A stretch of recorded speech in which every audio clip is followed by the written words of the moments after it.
Good evening. I'm hoping that everybody was able to log in and we got the tech support to help us out, and now it seems to be rolling. So just type in if you guys have sound and you're able to hear me and see me or see the video, the PowerPoint.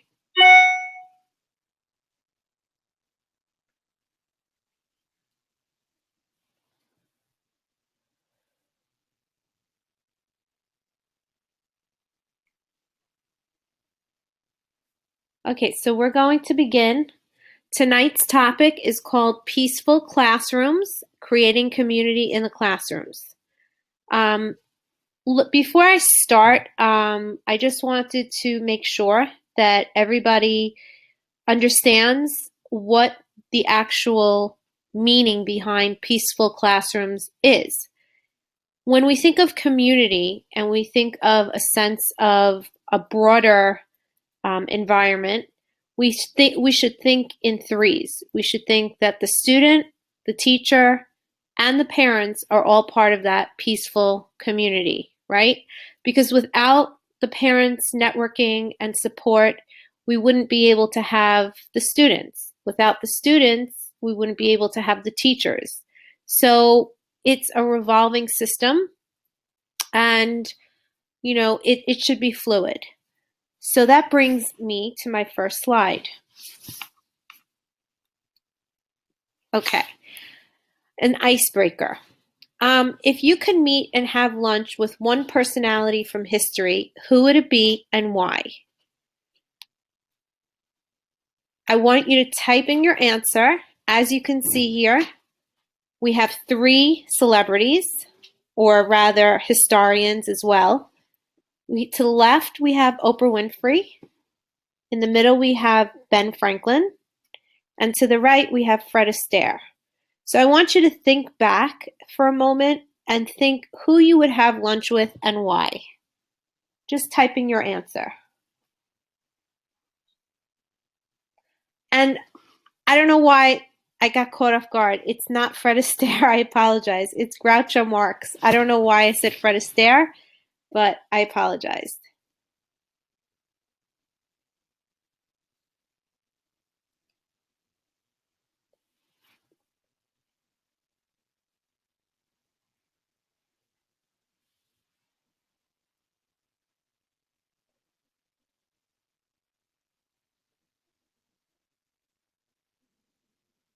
Okay, gonna give you guys a few more minutes.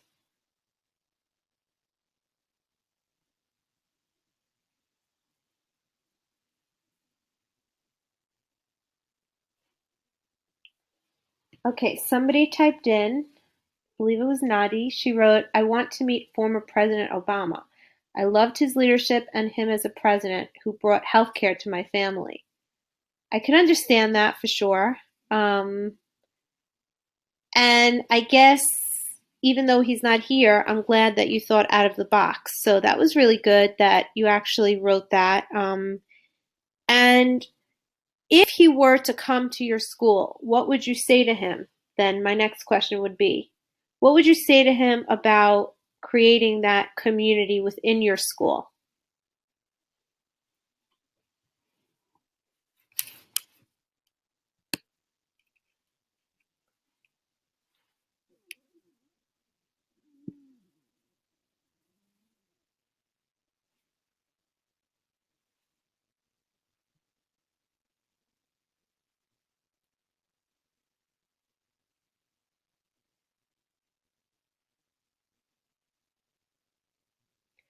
Okay, we're going to continue. I guess nobody else wants to contribute, which is fine. So, peaceful classroom. Having a peaceful classroom involves many different strategies. Oh, you would like to thank him first, going back to Nadi's comment. I would like to thank him first. I would ask if he could help give more benefits to teachers. Absolutely. I agree with that. Very good. Okay, so how can we create a peaceful classroom environment? So there are plenty of ways that we could create a peaceful classroom environment.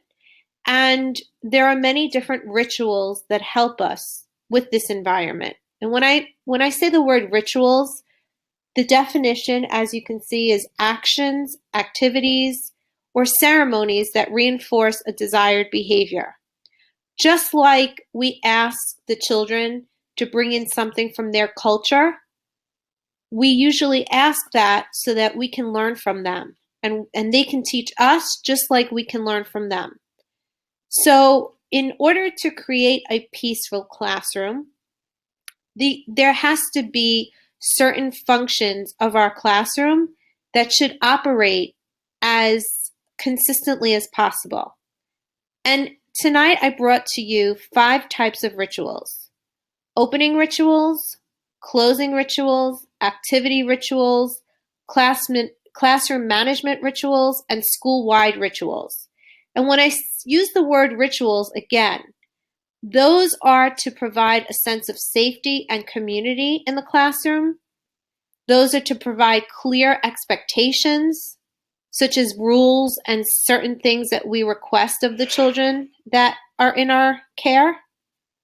We also would like to help students develop and practice the peacemaking skills of communication, cooperation, conflict resolution, empathy, and engagement in community, and to create a space for reflection. Now, that's a lot. So, what I mean by that is, in order for there to be rituals on a daily basis, we have to be engaged with our children. We have to be able to create an environment that is safe for them to want to learn, safe for them to want to be part of the community, safe for them to want to resolve conflict between themselves and another classmate. We, as teachers, should be providing empathy, and we should be creating a space for reflection. And it's okay to even tell one of the children in your care, you know, today I made a mistake and I might have lost my temper, or I might have lost my cool with somebody, and it's okay to apologize openly to a student, because they too have to see that we are expecting the type of behavior that they can model from us.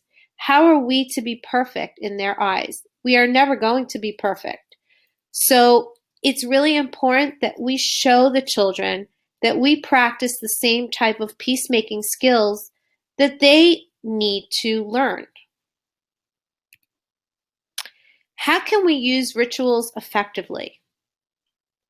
Well, there's 4 ways we can use rituals effectively. And I will go through them each very succinctly. The first way we use rituals effectively is to explain. We need to make sure our students understand the meaning and the significance of rituals. Why do we practice rituals? Why is it so important to hold to rituals? Why is it important to create that space of learning? That's the first ritual that we need to use effectively. Second way in which we use rituals effectively would be to rehearse. We need to practice the ritual with our students to make sure we're using the language and the actions just as they are incorporating it into their day, in the same way that we are engaging them and we are bestowing that upon them. The third way we use rituals effectively would be to reinforce. We should be modeling appropriate behavior for our students.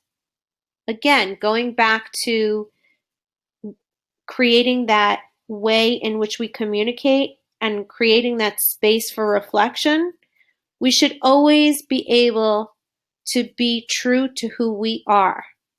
We shouldn't have to perform. We shouldn't have to act. We shouldn't have to be anybody we're not.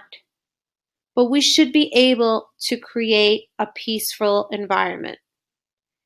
And the last way that we use rituals effectively would be consistency. we should be using the same language and routine each time we practice a ritual. As you know from, I'm sure, many years of being in childcare, some of you maybe longer than others, it is really important to maintain consistency. The one day that you are not consistent is the day that the child slips up and the child is lost. So therefore, it is really important, and I can't stress this enough, that the rituals that we practice are done in the same language and the same routine on a daily basis. How do we start our day off in our peaceful classroom? Okay, well, we teach our children what think alouds are because we might be reading a poem to them, we might be engaging them in a story, or we may be doing a shared reading chart with them. However, which way we decide to start our day off, we need to always make sure that we do it while they're actively listening. So to begin, we usually have what's called morning meeting time. Sometimes it's called circle time. Sometimes it's called the meet and greet time. However you want to phrase it, really, it's all the same. But that morning meeting time gives students a chance to interact with one another and get to know each other better in a group setting. It also helps for them to share personal experiences about their family or something that is on their mind. It's a state of community in order for them to discuss upcoming affairs that may come up or be celebrated. And it's also a way of passing daily news and updates of an overview of the day's activities. Now, that's a whole chunk of information, but it's really important that we get our children in practice mode. And in order for us to do that, we need to make sure that they're really engaged in the morning meeting time. Also, we want to make sure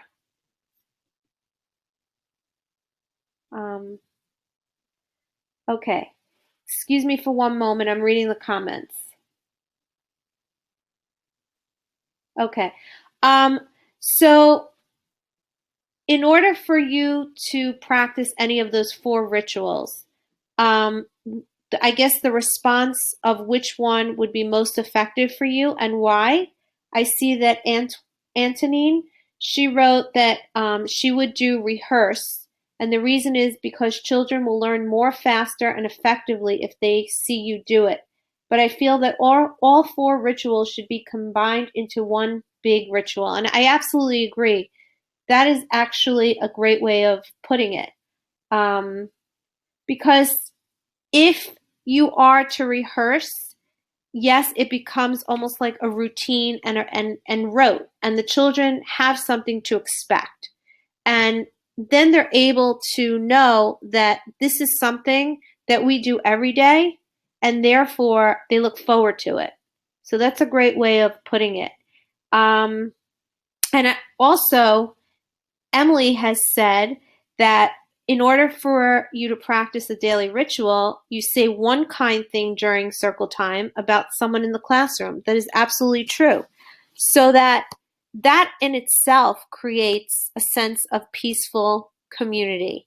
And being able to acknowledge each other within the circle, within the group, gives the children the ability to be heard, to be noticed, and it gives recognition to who they are as people. Okay, and thank you for that comment. That was excellent, both of you.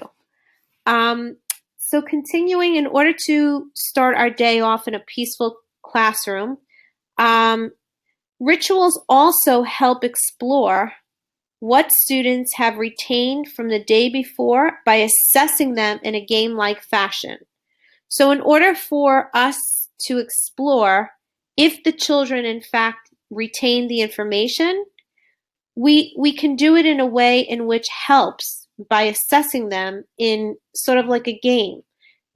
Oftentimes when I used to teach, I used to say to them, well, the first person that remembers the story I read yesterday before we left, or the morning, during morning circle time, the first person that remembers the phrase or the rhyme in the story that you can recall will, get a red sticker or whatever the case may be. They'll all be hopping to it. They'll all be excited. They'll all be willing to share and wanting to be the first one to raise their hand to call out, or you'll really get them into that point where it's sort of like it's that momentum. Um, Okay, I'm sorry, Antonine. That is Jody Ann Hibbert. Okay, I apologize. And then Candace, I just want to comment. I'm reading this. Greeting each child is one way to get an overview of how the children feel every day. Absolutely. This will also help us to figure out a way to help the child. I believe that all the rituals are important, that the children know what to expect when they come to school. Absolutely.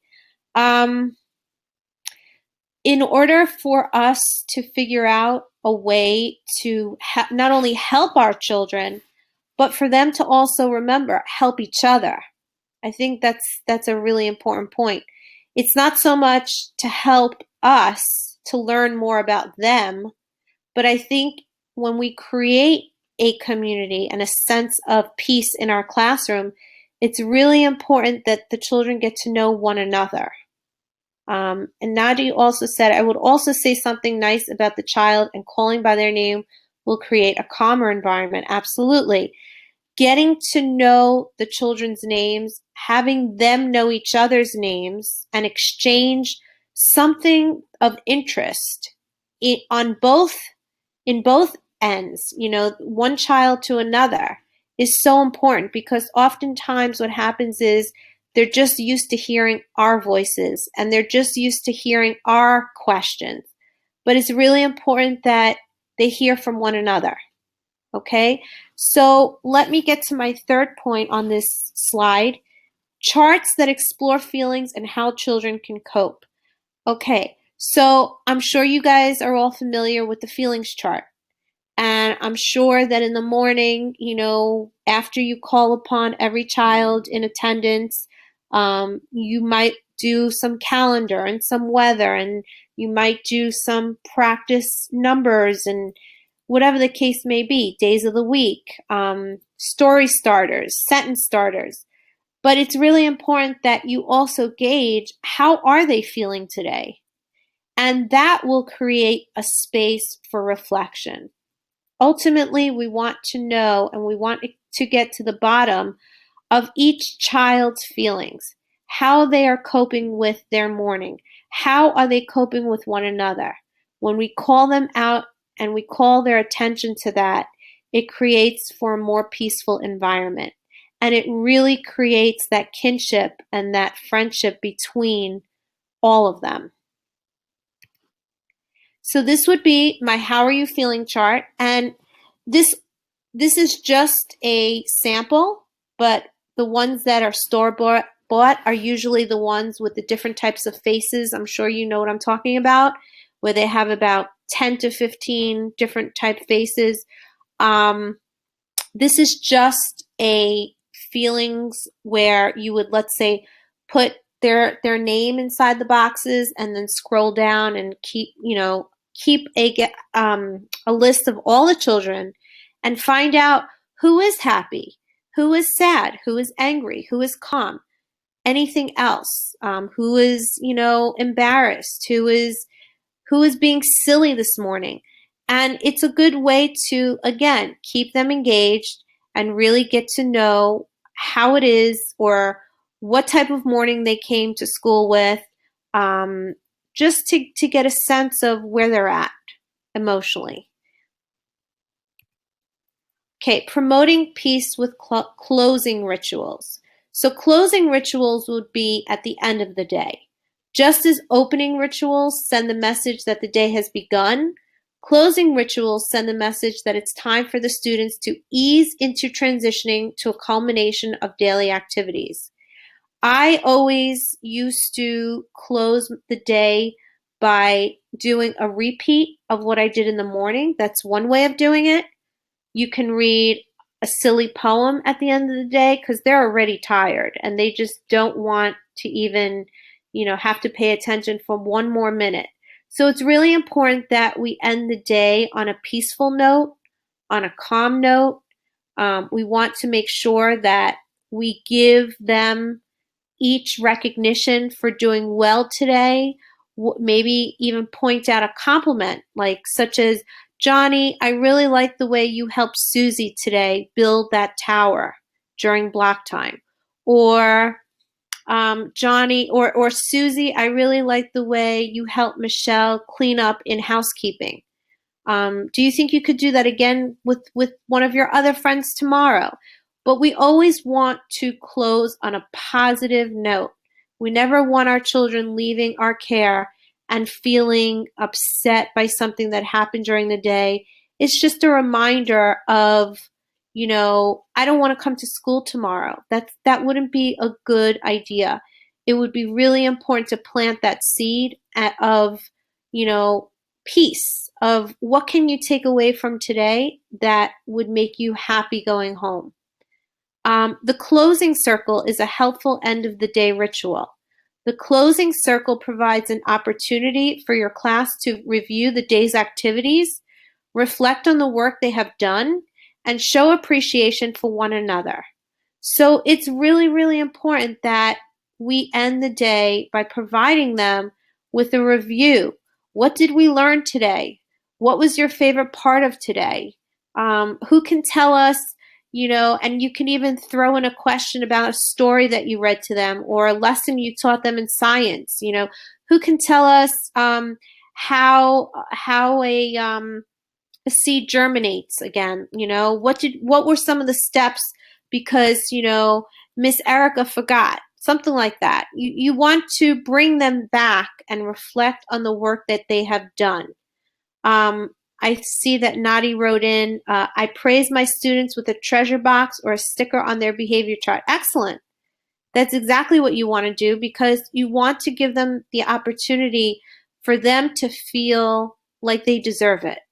Like it was all worth it at the end. I put in some hard work and it paid off. Look, my teacher recognizes it. So that's a great idea, Nadi. That's excellent. Okay, some recommended activities for the closing circle, and this is just something that I've done in the past. It's called Pass the Squeeze. It's an activity in which all students sit in a circle and pass the squeeze, like a squeezy, squishy ball, from one to the other in hopes of passing the energy through the circle. Now, I used to do this because I noticed at the end of the day when I taught, the children were already feeling deflated and de-energized, and I wanted to give them that one reminder of how that energy should flow, even towards the end of the day. They don't have to be jumping, they don't have to be on each other's skin, but it's important to reinforce why they're in your class. What does that energy passing through the circle really mean? Well, it means that there's, a connection between all of us. Um, Also, in order to debrief, we usually had a debrief exercise that allowed students to review and evaluate their learning by asking 3 questions. What have they learned, which is what I had mentioned before, and what did they experience both academically, socially, emotionally through the day? If you're teaching preschool, you're not going to say, how do you think you did emotionally today? But it's more for the teacher to be able to gauge how did their children end the day? How did they get along socially? How did they feel invested in one another during the day?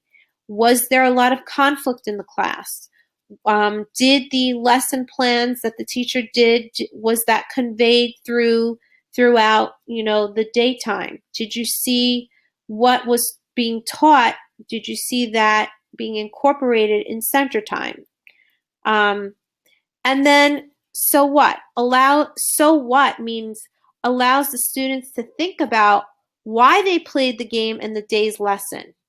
The actual type of question when it's posed says, for example, what did this game teach us? Why was it valuable to play this game? Why is it important to practice team building, communication, and inclusion? So basically, the so what is just a way of asking the children out loud, what did what did you take away from this game? Why was it valuable to play this game? What did this game teach us? Or what did this lesson teach us? Why was this lesson important to practice? In order for us to practice team building, communication, and inclusion, we would have to gauge how the children are receiving it. Now what? Now what helps students continue to close out the debrief with space for students to reflect on how they can apply what they learned outside school. For example, how can we use what we learned today outside school? So one of the things that I used to learn was whenever I taught, I would somehow tie it into their home environment because, as you know, school and home plays a major contributor factor, right? So there's a connection. And you want to be able to ask them, how can they reflect on what is being taught to them in school outside in their home? Are these skills we learned today that we can use to build peace on the playground or at home or on the school bus? Okay. Jody Ann is saying that she couldn't see the different emotion chart. I'll go back, but just let me finish this slide if you're listening. If you can hear me, hopefully you can. And then the last closing part of it is appreciations. You want to make sure that there is a continuum of appreciation that is reinforced. Again, it's really important that we just don't compliment our children, but that they compliment one another. And I don't know if you guys ever have done this, but one thing I didn't mention was when I used to do circle time in the morning, I used to also have one child notice something or something that another child was doing or something that another child was wearing. And I did that with intention. And I did that because I wanted to make sure that the children were paying attention to one another. Just like we teach them to pay attention to us when we're teaching, we want them to pay attention to one another. And that ultimately creates the rituals that we spoke about. That creates the peacemaking in our environment. I'm going to go back real quick to show Jody Ann the chart, the different emotion chart. So just bear with me. Jody Ann, if you could just type in if you see it now.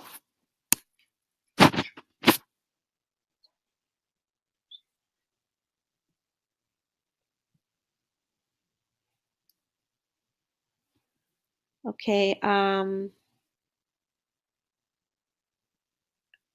I have to move on, so just let me know if you were able to see this. Okay. Peaceful activities for the classroom throughout the day. Peaceful rituals don't have to be limited to the beginning or end of the day. There's always ways in which we can incorporate them, but we want to make sure that we are asking our children to either vote or putting it back on them, asking them, what is it that you want to see in this classroom? What is it that you want to bring as far as having peaceful activities, because we don't know how we're reaching our children until sometimes after the fact. So we want to actually bring them in and involve them. One of the ways in which I give an idea to do that is we have what's called the friendship coin jar. This is a way in which we can invite students to recognize and celebrate acts of friendship that they see throughout the school day, which includes sharing, being kind, cooperating and complimenting each other, and celebrating a time when they can fill out what I used to do in preschool. I made pre-made circles of friendship to drop in the jar so that they can acknowledge their friends' acts of kindness and friendship. Okay, and Nadia is writing in, during my circle time, I like towns it by playing a counting game where we count how kids are wearing red shirts or white shirts. Oh, how many? Yes, absolutely. So it's actually, you can do take a little poll and find out like how many children are wearing red shirts versus white shirts, or blue shirts versus green shirts. Absolutely. So you're getting everybody involved, and you're at the same time, you're basically telling them that they're part of this classroom and they count. So I think that's a really important point that Nadi just made. Sometimes we do it, most of the time we should do it intentionally, but sometimes it's really important that we tell the children, today we're going to celebrate friendship. And that's okay, Nadi. Today we're celebrating friendship, which means that we're going to go out of our way to be kind to one another. And how can we be kind? Well, we're going to cut out these pre-made circles with everybody's name, and when somebody does something to our fellow classmate, we're going to drop it in the jar. And that's going to signify our token of kindness or friendship. So again, it allows them to feel that peace throughout the classroom environment. In continuation, we can make what's called concentric circles, and that is a ritual in which all students are active participants. They each share a partner to stand opposite in the circle to ask a question to questions, which could pertain to any daily activity, lesson, or something that is on the child's mind at that moment. This is shared between partners, and to mix it up, new partners can be offered to replace older ones. In other words, when you join a circle, when you have them join an open circle, it's really important that they're able to have the partners that stand on opposite ends. And this gives a chance for, again, one of the children to acknowledge another child. And what better way to do it by asking them a question such as, what did you think of what the fox did in the story? And what did you think of, that the wolf did in the story? How do you think that they came together at the end of the story? So it's just a way of getting their juices flowing, and then also being able to connect and make that relationship happen between child to child. Also, the continuum. This is a ritual which encourages students to think about their opinions on different issues and how strongly these are held. This is accomplished with a line on the floor designated between two ends of the spectrum. One line which you don't agree and the other in which you do agree. Sometimes in VPK, when there was, for example, election day, when you taught them about, voting and who you would want to choose for president, let's just say, would you choose Republican versus Democrat? Why would you do that? How would you agree with your classmates? If you agreed with being Republican, stand on the left side. If you disagreed and you wanted to vote Democrat, stand on the right side. It gives them a chance to be heard. It gives them a chance to reach individuality. And it also allows them to feel independent. And that's a really important part about coming to school every day. So when we create a community of learners, we're engaging our students in learning. And as you can see, that little circle with all the children holding each other's hands around the globe, that really signifies that we are all different, but yet we are all the same. And in order to create a classroom and a community that expresses those peacemaking rituals and ideologies that we think of, we need to make sure that that includes both the teacher and the student. There should be a comfortable, non-threatening learning environment that encourages risk-taking, which is a critical component for successful project-based learning and your work with struggling students.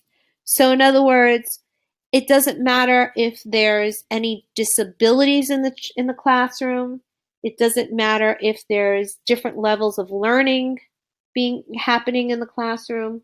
It doesn't matter on any part of the continuum. You know, we all have to recognize that we are all a community of learners, and no one is singled out and no one is the most special. Okay, so for the next couple of minutes, I want you to read this poem, Invisible, and think aloud about how this relates to this webinar. Okay, this is the poem that I chose, I think, because it really emphasizes the point that I wanted to bring home tonight. So I want you to think about this while either I could read it or you could read it to yourself.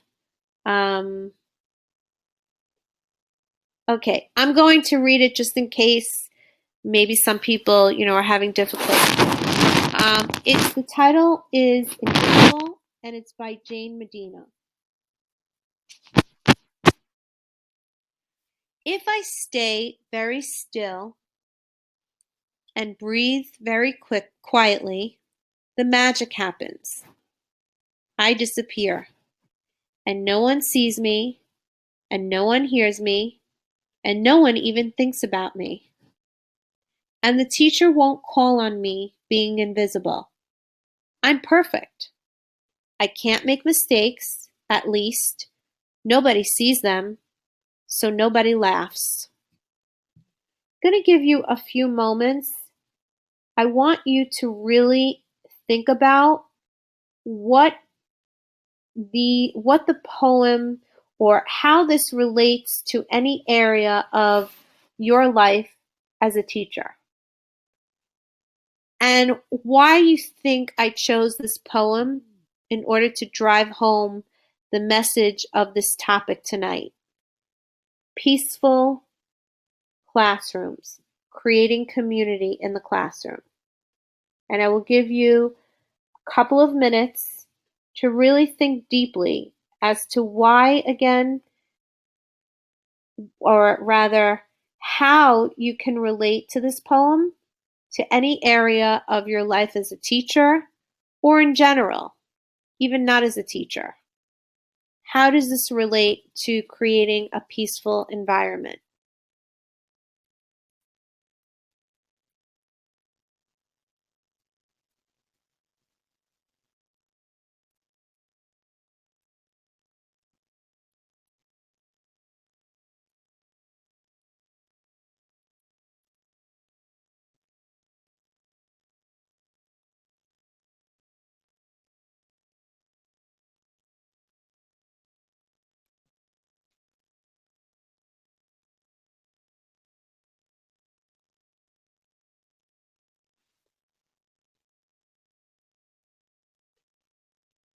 Okay, before I continue, I want to at least read one comment out loud to be able to share. So I'd like it if you can share your feedback before I move on so that I know that you're engaged with the training and you're participating.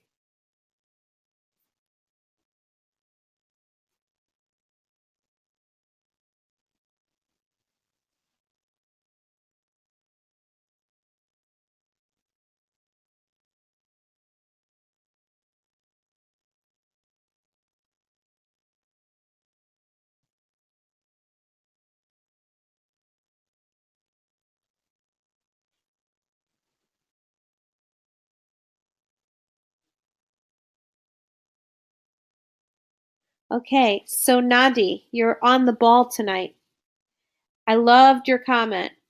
You wrote, "You chose this poem to make us think how we can create a welcoming environment where our kids feel safe to express their feelings and learn new information." Bingo. You absolutely, I could not have said it better. Um, so in order for us to relate to the poem Invisible, it's really important that we understand that not everybody is going to be able to be reached. And sometimes it is the most quietest child that has so much going on inside of them that that's what shuts them down.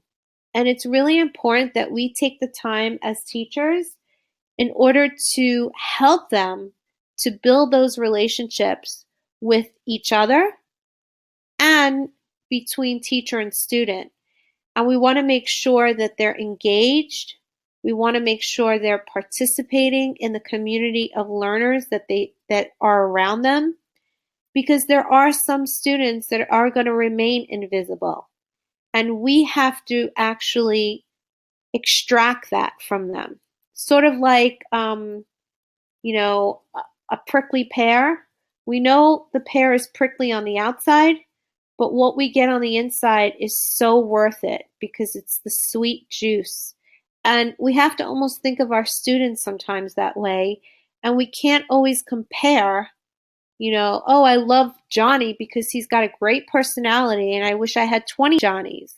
It's really unfair for us to think like that as teachers because we are doing a disservice to the rest of the children. And like I said before, there may be that one child that's struggling, that's quiet. It is up to us to find out why. And it's up to us to build that relationship. And so, how can we expect the environment to be peaceful and for the classroom to be welcoming if we do not promote that?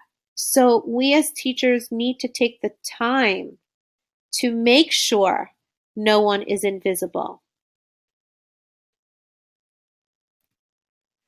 So, the next slide, this slide brings me to the, oh, okay, Jody Ann wrote, let me go back. "This reminds me of that one child that is very quiet and feels invisible, but really wants to sleep his or her thoughts. But we as teachers must make them feel more comfortable and feel free to speak their mind with without I take that without being shut down." Absolutely. Um, it's important that we don't shut anybody down because when we shut any child down, we're really telling them they're getting the message that's wrong. And Candace said, "I think this relates to this webinar because this child in this poem feels invisible to everyone. This child needs to feel welcome just as well as everyone else. I believe children love recognition. Even though this child thought it was awesome to not be called on, but children love recognition." Oh, yeah, that's okay, Jody Ann. Candace, Jody Ann, Nadi, excellent, excellent points. Um, Children love recognition. You're absolutely right, Candace. And there's no better way than to make a child feel accepted by actually pointing out something to them that makes them feel special. It's very easy for a child to go out of their way to say, "Oh, Miss Erica, I love your shirt today," or "Miss Erica, you're so pretty." But what about us? When do we give back to our children? So it's really important that we bring them out of their shell and not create that invisibility. What are the characteristics of a community of learners? Well, you guys all know the think, pair, share, right? Looks like, sounds like, feels like. Um, when we think of the three learners, the three types of learners, um, we automatically get a feeling in our head. Oh, I know where this is going. This is just we teach our kids from a story. Oh, what does it look like? What does it sound like? What does it feel like? And then they're supposed to kind of get together and discuss this with each other. Well, I want you to think for a moment, how do you build relationships in your classroom? What are some of the methodologies you actually do in your classroom to create a community of learners? And I chose the Think, Pair, Share just as a sample, but I'm sure that you have other ideas. So if you can actually look at the next slide, um, I want you to take a few moments to jot down your answers to share in building relationships. What are the times you recall from the past when you had a teacher that guided you through a difficult teaching moment? What was that teacher able to provide you with feedback that left a positive impression on you? And how were you able to interact with that teacher if he or she gave you feedback that helped you grow as a person? I want you to almost think of yourself stuck in a child's body for a moment.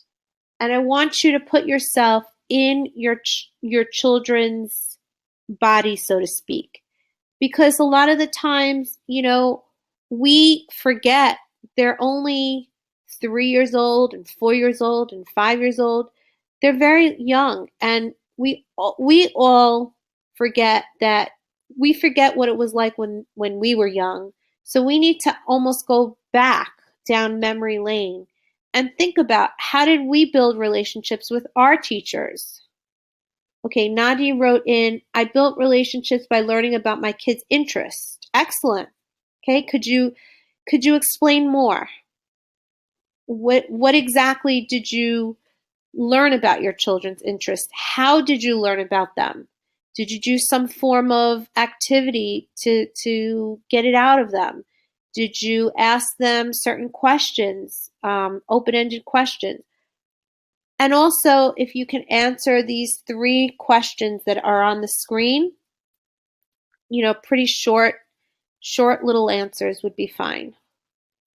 Take a few moments to do that.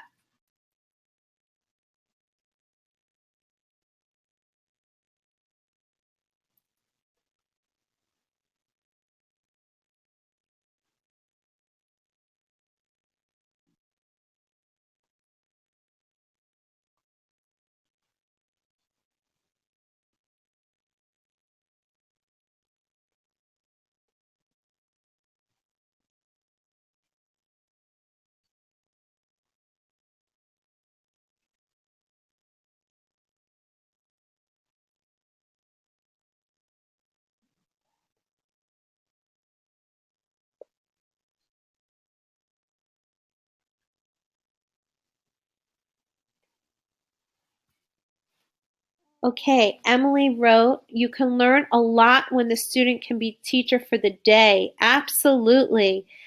Um, that is very true. And it actually puts them in charge. So there's almost like a power shift, so to speak, right? Because now who's doing the teaching and who's calling the shots? Nadi wrote, I see them as young adults by asking them open-ended questions about their likes.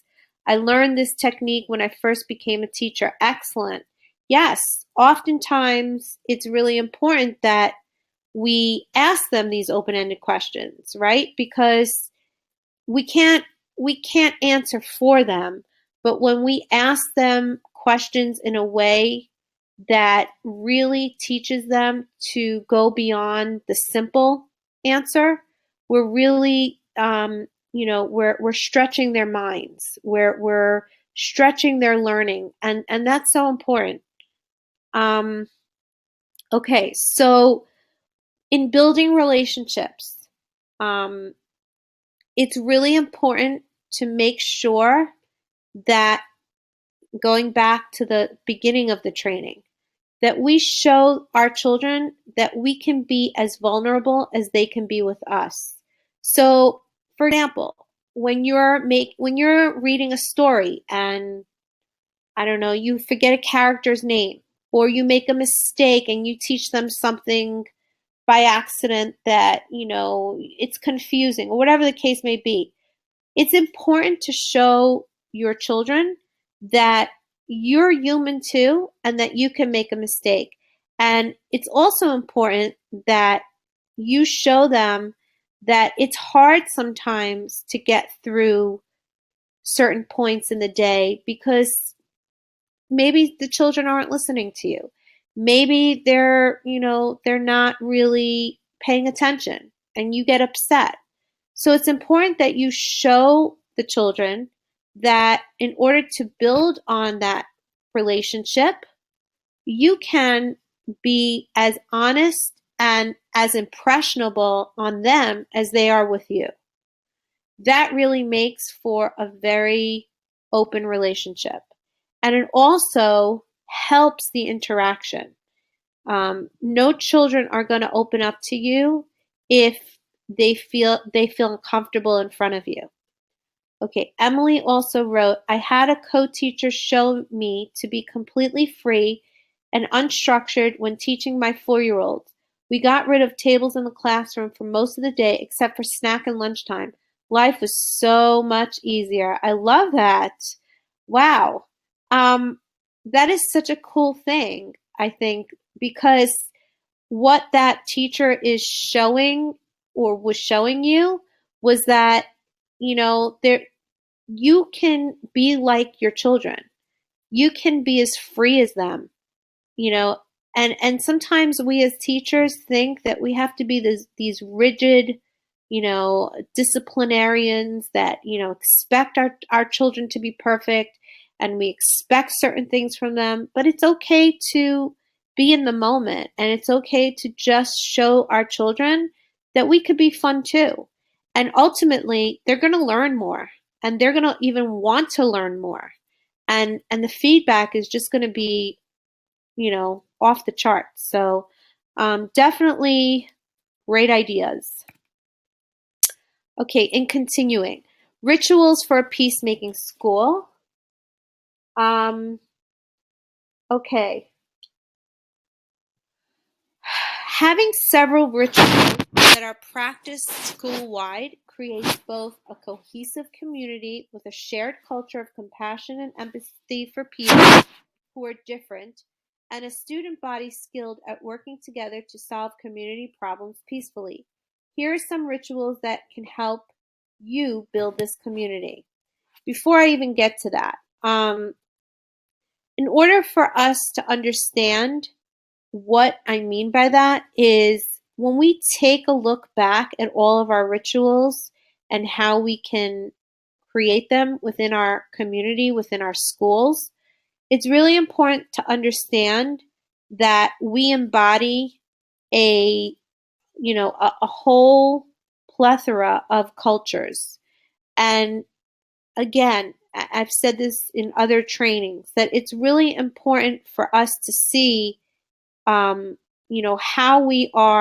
that evolves in all of us. So in working peacefully with one another, we have to respect each other's culture, and we have to embody the compassion and the empathy that we are getting from one another, and we have to be able to create that unity within our classroom, create the unity within our school, and of course it stems from top down, administrative wise, to teachers, to the students. And we want to make sure that, at the top of that pyramid, the administrators and the owners are the ones that ultimately construct that and set that tone. But in order for us to create those rituals, to build community, some ideas or some further rituals that I have done is I've created a peacemaker tree. Now, I know that you probably thinking, "Oh, I've made family trees, I've done, trees in my science center." Well, this is a different type of tree. It's called a peacemaker tree. And in order to do this, you would make a large brown cutout of a tree, and you can make this out of, butcher paper, and you'd post it on a bulletin board or in the hallway with large green leaves. And staff, students, and parents would be invited to fill out the leaves when they would like to show appreciation for members of the school community, because it's really important that we involve them. It's really important that we say, "Hey, I want to show you how much we actually appreciate you." We want to show our parents, we want the staff to show their children, and we also want the administration to show their staff and the parents how each entity is appreciated. And what better way to put a large peacemaking tree in our school? And it doesn't have to be set outside of our individual classrooms. This could be done in the office. This could be done in the main lobby. This should be done where it's visible and it's actually practiced by everybody so that they can, in fact, fill out the leaves and write something neat or write something with gentleness, with affirmation of, "Oh, today, I saw Miss Erica help a student when they fell in the playground. You know, I want to acknowledge what a great teacher Miss Erica is." Or today I saw Emily going out of her way to instead of, instead of taking more time for her classroom to do extra work, she went on her lunch break and she bought, some goodies for her students so that there could be a reinforcement for what they've done in class, or something like that. You want to go out of your way to give compliments and to make everyone feel part of the peace within the school. There's other ways. So, in order to find other rituals, we can designate a regular community service learning day for the entire school. And we actually made a community day in which we invited community workers. We invited parents to our school, and they showed and tell, and they spoke about their profession. They spoke about what they do for the community. And this was a great way to have the students participate in the event. And it's also a way of encouraging different classrooms to work together. We can also hold individual classroom meetings at the same time every day and in roughly the same format throughout the school. So what I mean by that is, every day or every other day, there should be like a classroom meeting. Like you can have a way of saying a formal introduction of the teacher saying, today we're going to hold a meeting to go out of our way to show appreciation for our students. And you can formally call them up and thank them for the jobs they've done throughout the year, or whatever the case may be. There's also a way of keeping to a ritual of having a parent appreciation day, making a monthly family breakfast, a potluck, or other ritual that encourages family participation and gives students a chance to share their peacemaking work with their families. But we want to create rituals that foster whole school community building through cross-grade activities, meaning we want the preschool to know what the toddlers are doing. We want the 2-year-olds to know what the VBK is doing. we want everybody to have a cross-reference. Um, and we also want the older children to buddy up with the younger children to read to them. So you might designate a day to have like a buddy reading day where the older children read to the younger children. Or you may also have them play games, organizing games for the younger children. Emily wrote that the children learned just as much through experiences with which didn't always need paper. Absolutely. So even and here, I'm sorry, hold on. Okay, Emily also wrote, I had a co-teacher show me to be completely free and unstructured. Oh, I read that already. Sorry. But basically, it's important that children get to see the opportunity across different age levels of involvement. An older child may want to join their younger sister's or brother's party in their classroom because it really is important for everybody to have that shared cultural piece within the school. Okay, in summary, what makes an engaging, active, and peaceful learning environment? So I took a quote and I'm going to share it with you. And it says, engaged learning doesn't just happen. It is the result of a cluster of practices that systematically, over time, build a learning community in the classroom, bolster student confidence and self-esteem, and lead towards greater student achievement because students believe they can accomplish the tasks of learning. And William Perky also said, nobody cares how much you know until they know how much you care. And what better way to end this training? So I want to leave it there, and I hope I gave you some food for thought as far as how you can be more engaging and how you can build relationships to create that peaceful environment within your classroom and in the school, because it's not just in the classroom, but it emanates through the entire school. So just to reflect on that, and hopefully you can um, share this and take back some of my suggestions and ideas for rituals in your classroom. I'd love if anybody had any feedback or questions or comments, you can share that now. And you will also be getting an email evaluation of this training.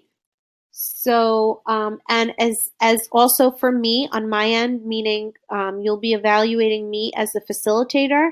I hope that I was able to provide you with a meaningful training, and I hope that you guys learn from this, and I hope that I can share with you next week and a few weeks after that, more trainings, and that you will join me next Tuesday, same time, 6:30. I hope that we don't have any issues with sound, and I apologize for tonight.